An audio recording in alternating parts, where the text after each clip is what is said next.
ख्रिस्तामध्ये माझ्या प्रिय भाविकांनो, समिट म्हणजेच रेकन्सिलिएशन ही फार महत्त्वाची बाब आहे बायबलमध्ये।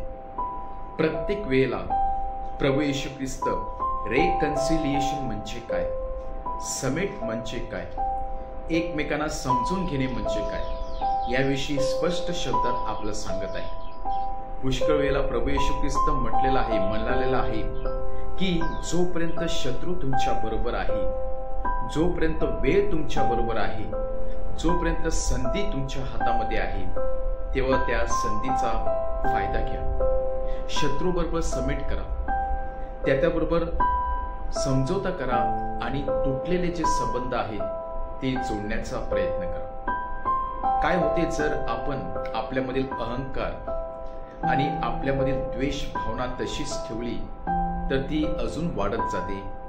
ते अंतर आहे ते अंतर वाढत जाते आणि त्यानंतर आपण शत्रूपेक्षाही भयंकर व्यक्ती बनत असतो आणि मग आपण कोर्ट कचेरी, एकमेकाला खाली पाडणे, एकमेकाचा द्वेष करणे, एकमेकांना नजरेआड करणे अशा प्रकारची कृती करत असतो।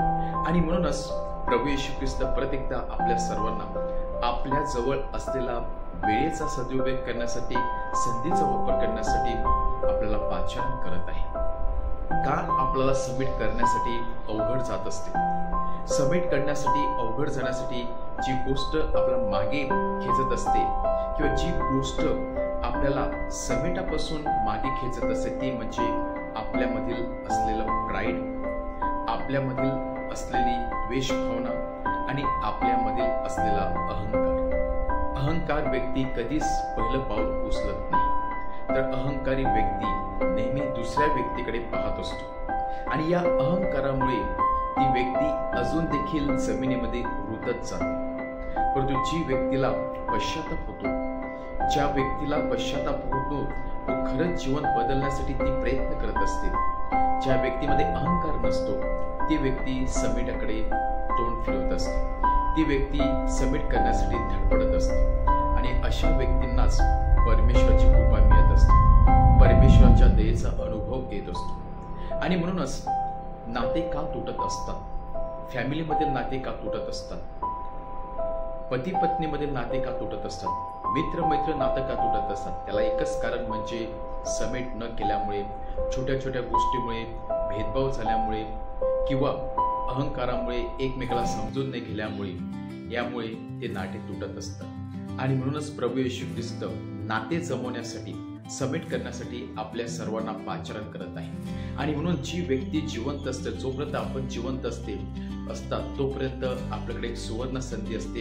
चांगलं जीवन जगण्यासाठी, एकमेकांना क्षमा करण्यासाठी, एकमेकांना समजून घेण्यासाठी आणि तो हरवलेला आनंद आहे तो परत मिळवण्यासाठी। समिटामध्ये खरा आनंद आहे, क्षमा करण्यामध्ये खरी शांती आहे, एकमेकांना समजून घेण्यामध्ये खरा हर्ष असतो आणि जी व्यक्ती करत असते ती व्यक्ती नेहमी आनंदी असते।